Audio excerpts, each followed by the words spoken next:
Olá, seja muito bem-vinda a mais um bate-papo da Mulher Antifrágil. E hoje nós vamos falar sobre um tema muito legal. Talvez você nunca tenha ouvido falar, se você não assistiu a aula, mas eu tenho certeza que vai mexer muito com você, que é sobre pacto de mediocridade. Então, se você está acompanhando esse canal, se você está gostando dessa aula, eu tenho certeza que vai te edificar. Já deixa, antes de continuar, o seu like aqui no vídeo, já se inscreve no canal se você ainda não é inscrita e ativa o sininho, porque quando você ativa o sininho, você recebe todas as notificações de todos os nossos vídeos que são postados aqui às terças-feiras, 11 horas da manhã, né, Bispo? Isso mesmo, é um prazer estar aqui com vocês em mais um bate-papo da Mulher Antifrágil. E hoje, como a Jéssica disse, com um tema bem interessante, que é pacto de mediocridade, né? Isso é novo para algumas pessoas. E como a Jéssica disse, você que não se inscreveu no canal, se inscreva, ativa o sininho para você receber todas as vezes que os vídeos estão sendo postados. E comentários, façam seus comentários, é muito importante, e compartilha esse vídeo com alguém que vai precisar ouvir o que nós vamos conversar, tá bom? Então, para começar, o que é pacto de mediocridade? Bem rápido, claro, ela fez uma aula inteira sobre isso, né, de mais ou menos 1 hora, então é uma aula bem densa, com bastante conteúdo. Se você não assistiu, assiste lá para você ficar bem por dentro, mas eu queria que a senhora começasse dando uma pincelada sobre o que é pacto de mediocridade. Então, pacto de mediocridade, vou usar um exemplo bíblico, que foi Ananias e Safira. Esse exemplo ele é muito forte, que quando Ananias ele vende uma propriedade, e naquela época, quando eles vendiam uma propriedade, as pessoas que eram cristãs, que acreditavam em Jesus, elas tinham que dar uma parte no templo, né? Para os apóstolos. Seria o dízimo, 10%. E ele vendeu a propriedade e o apóstolo Pedro perguntou para ele, né? Você vendeu a propriedade, já deu a parte? Sim. Mas você deu de tudo? Sim, dei de tudo. E aí ele morre imediatamente. Ele não tinha, ele deu uma parte, ele não deu de tudo. E aí ele morre imediatamente, cai duro no chão. Aí a mulher dele, eles vão atrás da mulher e ela e fazem a mesma pergunta para ela, né? O seu marido vendeu a propriedade? Vendeu sim. E ele deu a parte que ele deveria dar ao Senhor? Deu, ele deu. Então, ela fez um pacto de mediocridade com Ananias. Eles combinaram juntos. O que acontece? Não é nem combinar.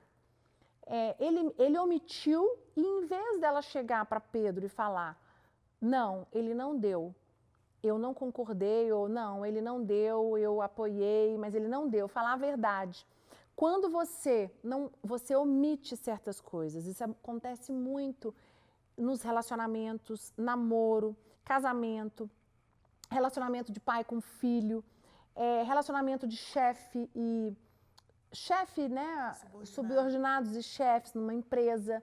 Exemplo, você sabe que está tendo algo errado, o seu casamento está uma desgraça, me desculpa a palavra, mas você está passando um momento muito difícil no seu casamento, só que você não abre para ninguém. Eu já atendi vários casos como psicóloga de casais que chegam e é incrível, eles assim, depois de 10, 15 anos de casado, fazem pacto de mediocridade desde o primeiro ano de casado. E aí depois eles vêm com uma bomba enorme para poder resolver. Aí eu viro para eles e falo assim, mas vocês lá atrás não procuraram ajuda?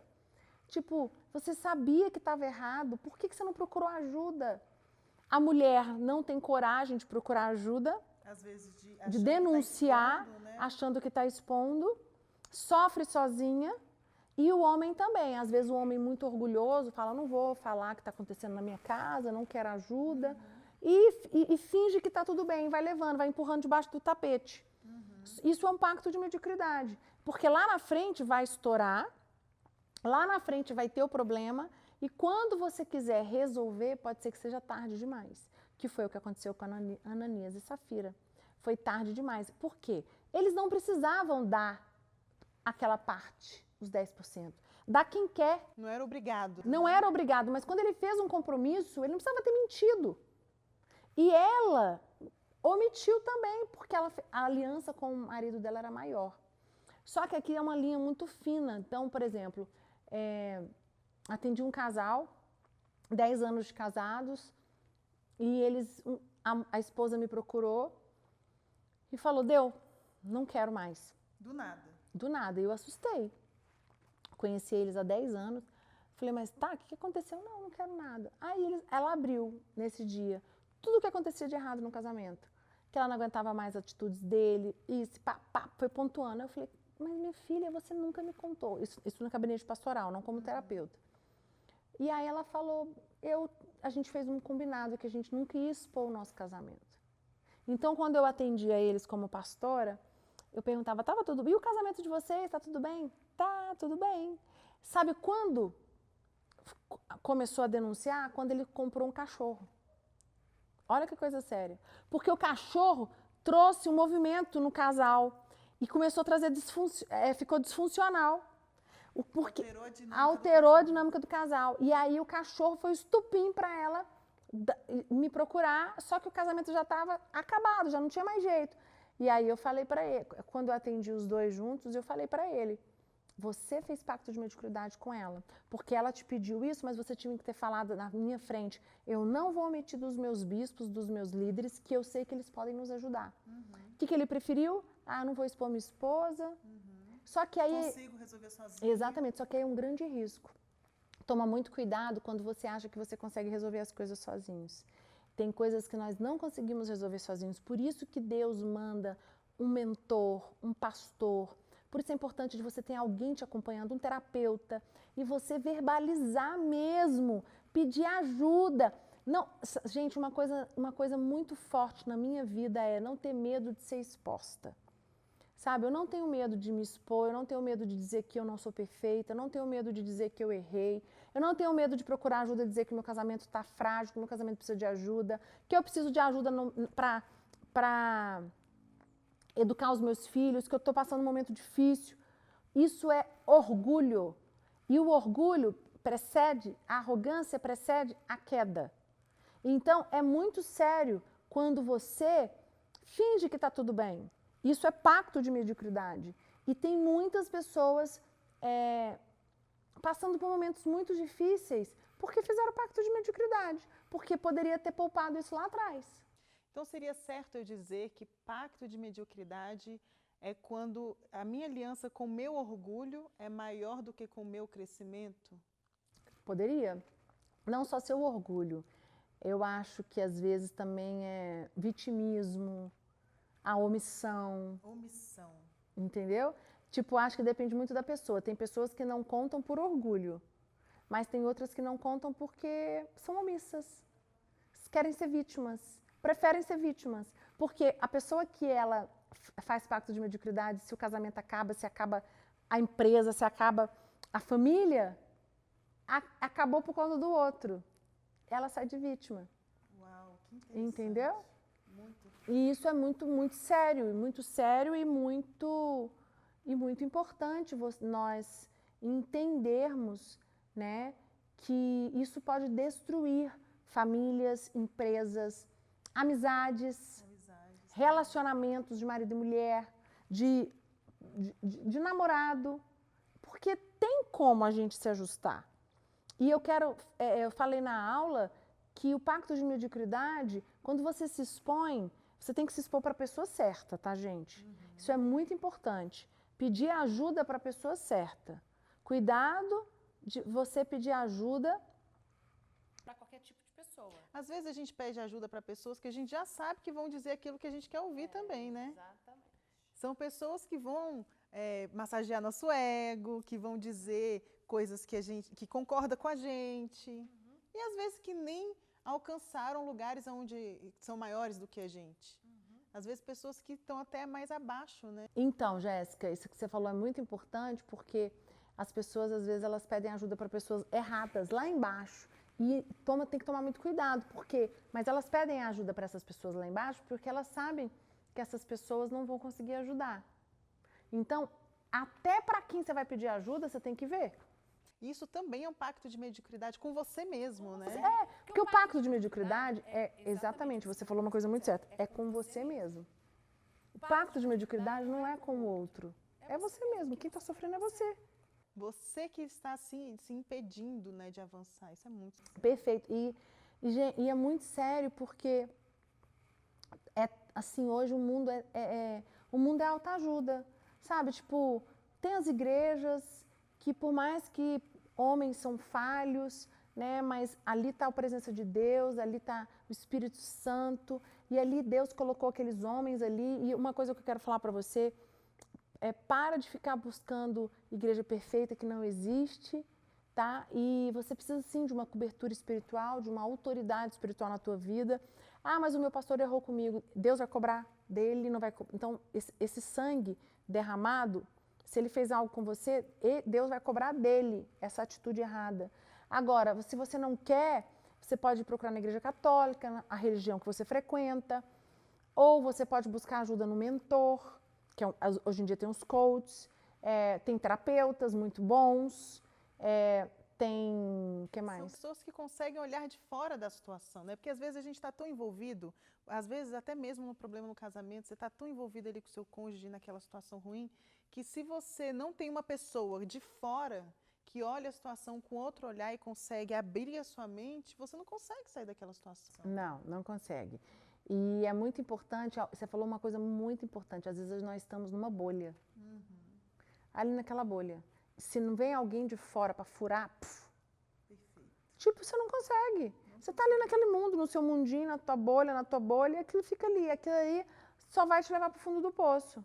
Que foi o que aconteceu com Ananias e Safira. Eles viviam numa bolha e eles falaram, nós temos um pacto, né? E a nossa aliança é maior que qualquer coisa. Nossa aliança é maior do que qualquer coisa. Como se isso fosse salvar, por exemplo, o casamento, né? Como o casal que a senhora citou aí, que tinham esse pacto de mediocridade. Então, às vezes, é até bonito, não, porque nós temos uma aliança muito forte. Mas cuidado. Cuidado que uma vez eu escutei de uma pessoa, de um psicólogo muito influente, ele disse, eu vi um vídeo, e ele disse assim, cuidado porque não é porque um cônjuge vai para o fundo do poço, para o abismo, ele tem que te puxar. Então, por mais que seja difícil, você precisa ter a sua base, porque se o seu cônjuge quiser pular no abismo, no buraco negro, ele que vai sozinho. Você tem a escolha. Exatamente. Você vai junto, você vai deixar ele te levar, que foi o que Ananias e Safira fez. Então, assim, eu sou muito posicionada nesse ponto. Eu sei que é fácil falar, mas é difícil fazer, tá, gente? Tipo, de você se posicionar mesmo. Olha, meu casamento não está bem, eu vou pedir ajuda, porque eu não vou ser conivente com tudo que está acontecendo, porque depois se meu casamento acabar, se o meu casamento acabar, não foi por falta de ajuda. Você vai ter a consciência tranquila de que você fez tudo. Tipo, quando você, por exemplo, no seu trabalho, tem muitas pessoas que não procuram o chefe acima, né, os subordinados, com medo de ser mandado embora. Só que é melhor, e às vezes a situação tá piorando, faz pacto de mediocridade. É mais fácil você ir lá, contar, olha, tá acontecendo isso, porque se descobrirem, você vai ser mandado embora. Inclusive, por exemplo, indo para um lado mais extremo de crime, se você está sendo conivente com aquilo, você também é preso por... Exatamente. Você está sendo conivente, tem a palavra, eu esqueci agora. Esqueci a palavra, mas vocês entenderam. E isso é muito sério, porque as pessoas, é muito fácil para as pessoas culparem as outras. Né? Ah, não, a culpa foi do fulano. Eu ia falar isso agora. Muita gente fala assim, por exemplo, sai de um relacionamento tóxico e fala, olha, ele me fez fazer isso, ele me fez tomar decisões, ele me levou para o fundo do poço. Sim, mas você permitiu, né? Você se permitiu estar... Ninguém faz nada com você que o outro não permita. Tá? Então, eu vou falar para você. Se você está dizendo aí que você está sofrendo bullying, que você está sofrendo agressão verbal, física, que você está sofrendo o que for, se você está sofrendo, você está permitindo essa pessoa abusar de você. Você precisa dar um basta. Por que você não foi procurar ajuda? Isso é pacto de mediocridade. Às vezes você está aí sofrendo sozinha, né? Semana passada atendi um casal que eu falei para eles, procura ajuda, e a esposa falou para mim, não quero procurar ajuda agora porque eu não quero me expor. Não quero expor meu casamento. O que é mais importante? Porque eu falei para ela, eu não consigo te ajudar. Até aqui eu consigo, agora você precisa de um profissional.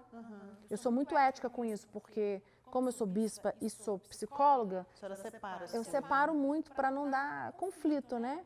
E eu falei, procura um profissional que ele vai te ajudar. Não, eu não vou procurar. Aí eu falei, olha, eu não quero entrar nessa área, eu posso atender como pastora, eu estou atendendo vocês atendimento pastoral, mas vocês precisam da terapia. Não, não vou. Aí eu falei, olha, eu estou fazendo a minha parte. Mas, não, eu não quero me expor. A decisão é dela, né? A decisão é dela. Então, assim, essa questão do pacto de mediunidade, porque as pessoas, Jéssica, elas têm uma mania muito de reclamar, de murmurar e de culpar os outros, mas elas não assumem a responsabilidade. Por exemplo, a gente tem muito pacto de mediocridade na liderança, na questão do ministério na igreja.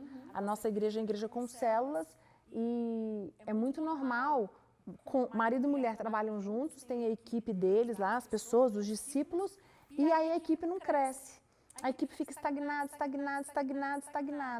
E aí, depois, lá na frente, quando acabou com tudo, eles perderam tudo, eles contam. Tinha um pacto de mediocridade. Tipo, o que acontece? A mulher nunca ajudou o marido, a mulher era omissa, a mulher não fazia nada, e em vez do marido vir pontuar para o pastor, para o líder, olha, eu não estou conseguindo fazer tudo porque minha esposa está ausente, a minha esposa não está me ajudando, me ajuda, expõe a esposa. O que ele fez? O que ele faz? Fica calado. Já tive casos, muitos casos assim. Então, assim, o pacto de mediocridade não é só nos relacionamentos. O pacto de mediocridade vai nas pequenas coisas. Então, por exemplo, você vai no médico. Aí o médico pergunta assim para você, você está com seu marido. O que seu marido toma? Quais são os remédios? E você esconde. Você não conta para o médico o que seu marido está tomando de verdade. E aí o médico não, aí você vai lá e o médico não consegue te ajudar. Aí depois você culpa o médico. Mas você não foi verdadeiro com o médico. Você não contou que ele toma. Você contou de 10 remédios que ele toma, você contou 9. Omitiu. Aí você não contou um, você omitiu. Isso é pacto de mediocridade. Ah, mas eu não tenho contato. Você tem que contar tudo, porque o médico tem que, para ele poder te ajudar, para ele poder entender seu corpo, entender o que está acontecendo, ele tem que saber de tudo. Olha, eu estou tomando todos esses medicamentos. Aí você vai ajustar com ele, não. O que as pessoas fazem? Elas só contam, vou contar só um pedacinho. Agora, indo para lados mais extremos, por exemplo, quantas, a senhora citou aí, mulheres que às vezes são até agredidas fisicamente no casamento, mas não têm coragem de denunciar, por exemplo, num Disque Mulher ou numa delegacia da mulher, ela muito medo, né? não, ela tem medo e às vezes ela também acha que ela está traindo o marido dela, né? Sim. Nossa, mas eu vou denunciar o meu marido, né? Como assim? Isso é muito Complicado, mas é a única maneira.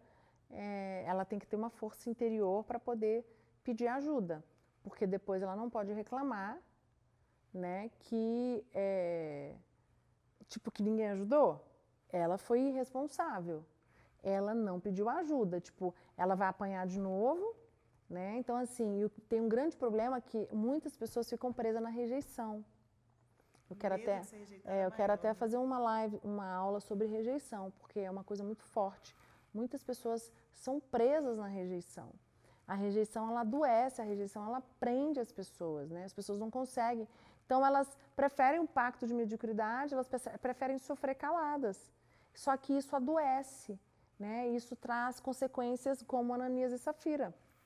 Qual foi a consequência de Ananias e Safira? A morte. Os dois morreram. E muitas pessoas não morrem fisicamente, mas morrem na alma. Né? Quantas mulheres morrem na alma porque estão em situações em que elas acham que não tem outra opção, mas elas também não abrem a boca, não se expõem, como a senhora falou do caso da mulher, não se expõe, não abre a boca, não pede ajuda, não... Isso aí. E isso é muito ruim. Aí a pessoa depois fala, mas é porque eu estava presa, mas é porque me envolveram. Não. Sim. Você tem escolha, né? Não, e a escolha gente, eu falei na última aula, livre-arbítrio. Nós temos a escolha. Você escolhe se você vai ir para o abismo com o teu companheiro. Você escolhe se você vai para o abismo com o teu chefe. Você escolhe se você vai para o abismo, você vai levar a tua família para o abismo, no caso, relacionamentos pais e filhos. Às vezes você vai ter que se expor mesmo, né? Procurar ajuda e falar o que acontece de verdade na íntegra na tua casa. Agora, quando essa maturidade vem para ambos os lados, é mais fácil, né? Eu estava lembrando aqui agora, a primeira vez que eu expus meu marido. Eu lembro até hoje, no início do nosso casamento, nós éramos acompanhados pelo bispo Rafa e bispo Elis. E, assim, não sei como é que é o bispo Lucas, mas o meu marido, quando ele está mal, ele se isola, né? Ele, como as pessoas dizem, entra na caverna. Ele entrou na caverna e não queria falar com ninguém, não queria abrir com ninguém a situação. Aí a gente foi para a igreja, para uma reunião, e aí eu aproveitei a situação, escapei, fui lá escondidinha, que eu estava morrendo de medo, porque eu sabia que ele ia ficar muito bravo comigo. Aí eu fui escondidinha lá no bispo Rafa, chamei ele no canto e falei, olha, está acontecendo isso, isso, isso, e o Felipe não quer que eu conte de jeito nenhum, mas eu preciso contar porque eu preciso de ajuda. E aí, na hora, o Felipe me viu de longe, assim, ó. Nossa, meu coração gelou. Ele me viu de longe e eu falei, nossa, ele acabou de me ver, ele vai me matar. Aí eu entrei no carro, assim, ó, pianinho. Parecia um anjinho. Eu entrei no carro, calada. Aí ele entrou também, assim, eu vi que ele estava bravo. Aí ele virou para mim e falou assim, eu sei que você contou para o bispo Rafa tudo que eu pedi para você não contar. Mas, obrigado, porque eu sei que você fez isso para salvar a gente, para salvar nosso casamento. Quer dizer, ele conseguiu ter uma maturidade de entender que aquilo que eu estava fazendo, apesar de ser o que ele não queria, ele deixou muito claro que ele não queria que falasse, ele entendeu aquele momento. Eu sei que você está fazendo isso não para me expor de maldade, mas porque realmente eu preciso de ajuda, eu não estou conseguindo identificar, né? E essa maturidade são poucas pessoas que têm, porque normalmente as pessoas elas têm o oposto. Ah, você me expôs, ah, você quer meu mal, ah, as pessoas vão falar de mim. E se você procurar a pessoa certa, se você abrir para a pessoa certa, essa pessoa ela vai te salvar de você ir pro abismo. Né? Tipo, ela vai te salvar para você fazer uma grande besteira, de você morrer. Não morrer natural, como você falou, não morrer de morrer. Mas morrer espiritualmente, morrer profissionalmente, morrer na tua alma, né? Aí a tua alma fica o quê? Encarcerada, amargurada. Davi fala sobre isso, né? Que enquanto ele não confessou os pecados... Senhor, liberta minha alma do cárcere. Então, tipo, quer dizer, a alma de Davi estava presa. Eu penso que Davi estava numa angústia profunda. E ele falava, e ele clamou, liberta a minha alma. Então, aquilo traz uma aflição, aquilo trouxe uma angústia para Davi, né? E ele clamou a Deus para poder trazer o socorro. É exatamente assim que a gente se sente quando a gente não se abre, né? Não confessa. Às vezes, uma coisa errada que você fez, que você não se perdoa, você sabe que você fez aquilo e você guarda aquilo. Tem pessoas que falam assim, a alma da mulher é como um baú, né? Que a mulher guarda muitos segredos. Você não precisa guardar esses segredos. Você não precisa viver, porque isso amargura a gente, né? Sim. Tem outro versículo que Davi fala que é como se os ossos tivessem adoecidos, né? Ele sentia dor nos ossos. Olha como isso é forte. Às vezes a gente está tão adoecido na alma porque a gente guarda tanta coisa, tanta coisa. Exatamente. E não confessa e não pede ajuda para ninguém, né? Não. Esconde, né? E é medo. Medo de se expor, né? Medo de ser julgado, né? E assim, gente, não existe ninguém perfeito, não existe família perfeita, não existe casamento perfeito, sabe? Tipo, não existe empresa perfeita, existem os problemas. Nós temos é que ter maturidade, levantar a cabeça e ter disposição de se expor e falar, não, eu vou me expor porque eu quero ajuda. Eu vou me expor porque eu sei que eu preciso de uma intervenção. Eu fico muito preocupada de pessoas que não se expõem. Pessoas que elas... Ah, eu controlo. E você não controla nada. A gente não controla. Se a gente não entregar para Deus, sabe? Quem controla a nossa vida é Deus. A gente não controla. Você pode ter dinheiro, você não controla. Porque eu conheço pessoas aí que morreram no Covid, nessa pandemia, bilionários. Os caras tinham todo o dinheiro do mundo. Não salvou ele. Não salvou ele. O dinheiro não pagou. Muito louco isso, sabe? Então, assim, a gente acha que, não, eu vou controlar, e você não vai controlar. Então, é mais fácil você se expor. Porque essa exposição é para uma construção, né? Para uma reconstrução. Não é para você ser destruído, não é ser humilhado. Não, é para o teu bem. Mas nem todo mundo entende isso. Agora, bispa, no caso, por exemplo, de casamento, a gente pode aplicar isso para qualquer outra área, mas usando o casamento como exemplo. Pessoas que não têm, eu sei que é uma sorte, vamos dizer assim, né? Pessoas que não têm uma sorte de ter um relacionamento onde os dois concordam que precisam de ajuda, por exemplo. Como o caso que a senhora citou do casal que se separou e que eles fizeram esse pacto de mediocridade. Vamos dizer que um deles tivesse decidido expor, mas o outro não concordou e aquilo causa um desentendimento entre eles. Como agir numa relação dessa? Então, foi o que eu falei. Um deles vai expor, vai gritar, socorro, socorro. Uhum. Ele vai ter ajuda. Agora, se o outro cônjuge falar, não, eu não quero, aí não tem o que fazer. Mas aquele gritou, ele vai ter ajuda para ele. Se o cônjuge permitir, vamos ajudar. Agora, o cônjuge não permitiu, aí... Ele vai para o abismo sozinho. Ele vai para o abismo sozinho. Porque aquele que pediu ajuda, ele vai ser ajudado. E o outro vai embora, vai tipo, olha, não quero. Então, mas pelo menos você fez sua parte. É o que eu falei, você tá livre desse sangue. Tipo assim, eu não tenho culpa nisso.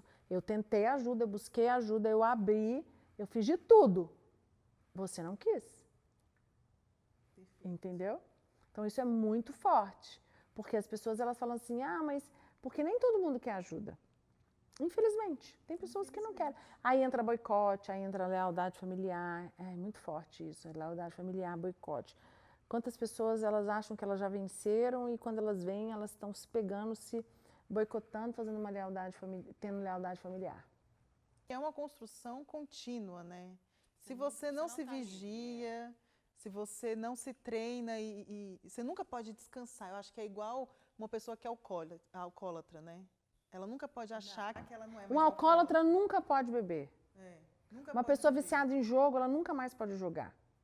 Eu conheço pessoas que estão com a gente na igreja que não podem tomar comer um bombom de licor. Uhum. Porque o licor do bombom remete. Então, assim, tem pessoas que não podem. Então, é exatamente isso. Tipo, é uma decisão, ponto final, game over. Tipo, entendeu? Não tem o que você fazer. Se você ficar acessando, vai trazer a memória. E você vai ter uma consequência que não vai ser legal. Eu acho que é uma decisão de tipo assim, eu prefiro me expor, mas eu vou vencer do que eu me guardar. Tem muita gente, eu acho que mais homem até, né? Acho que a mulher tem mais facilidade mas tem muita. Mas hoje tem muito homem também que busca ajuda, mas mais as mulheres. Mas também nós temos muitas mulheres que não querem. Muitas mulheres, não. Né? Que, não quero, não sei. Às vezes a pessoa está até desanimada, também não quero que dê certo, também não quero. Tipo, não tá afim, entendeu? De lutar, de... Cansou. Às vezes é mais cômodo até pro vitimismo. Né? Porque ela sai de vítima. Entendeu? A pessoa também está querendo... Acontece muito também das pessoas estarem querendo sair fora do relacionamento ou usa dessa circunstância para sair, entendeu? Para não permanecer. Então, isso é muito sério. Eu acho que esse é um tema que é pouco falado, mas que acontece muito na nossa cotidiano, no nosso dia a dia, no relacionamento com marido e mulher, com filhos, né, no nosso ministério, nas nossas empresas. E eu acho que nós temos que ter esse entendimento. As pessoas têm que entender o que é um pacto de mediocridade para que elas decidam, eu vou fazer ou não vou fazer. Porque as pessoas não sabem, então eu estou trazendo essa aula aqui para externalizar para você. Porque aí você vai saber o que é, você vai perceber se você faz ou não, a decisão é sua. Você vai manter? Beleza, aí é um problema teu. Não quero. Então você já sabe o caminho. Entender também que ninguém nasce sabendo, né? Ninguém nasce sabendo ter um casamento de sucesso, ninguém nasce sabendo ter sucesso, ninguém nasce sabendo, por exemplo, lidar com um chefe tóxico. Ninguém nasce sabendo. E as pessoas querem, às vezes, é mais importante ter uma imagem de que ela sabe tudo do que ela realmente pedir ajuda e aprender com aquela situação, né? As pessoas, elas se limitam, né? Elas põem uma barreira. E é triste isso, porque poderia estar sendo ajudada, entendeu? E não consegue. Por quê? Por causa da barreira, da própria limitação que ela pôs, que ela colocou nela mesma, entendeu? Então você que está aí, que se identificou com esses casos, você que fala, meu Deus, eu estou tendo pacto de mediocridade no meu casamento, no meu relacionamento, de qualquer outra forma, no meu chefe, ou até comigo mesma, eu não estou buscando ajuda para o meu crescimento pessoal, você precisa tomar rédea dessa situação. Não tenha medo de se expor. Uma coisa que a gente estava comentando aqui antes, como a bispa não tem medo de se expor. Não sei se você já percebeu, mas durante várias aulas aqui ela fala das fraquezas dela, das coisas que ela venceu, aquilo que ela está ensinando, ela venceu aquilo primeiro e não foi fácil. Então, você tem até um exemplo vivo aqui de se expor sem medo, porque quando a gente se expõe tem cura, né? Exatamente. Quando você se expõe, você permite ser curado, você permite ser ajudado. Então, você permite que a ferida seja restaurada. E se você está vivendo aí esse peso, porque isso é muito pesado, procure ajuda. E eu tenho certeza que você vai sair muito mais leve e com ajuda para você sair dessa situação. Bispa, foi muito bom o nosso papo mais uma vez. E eu quero te convidar, você que gostou, comenta aqui embaixo para a gente saber a sua opinião. Se você quiser também se expor aqui embaixo e compartilhar com a gente as suas experiências, vai ser muito legal. A gente vai gostar muito de ouvir a sua história. É verdade. Muito obrigada por estar conosco nesse bate-papo. Como a Jéssica disse, faz os comentários e compartilha essa aula com alguém que precisa ouvir, assistir essa aula, esse material tão importante para te ajudar. Então, fica com Deus, um grande beijo e até nossa próxima aula. Até o nosso próximo bate-papo. Um beijo.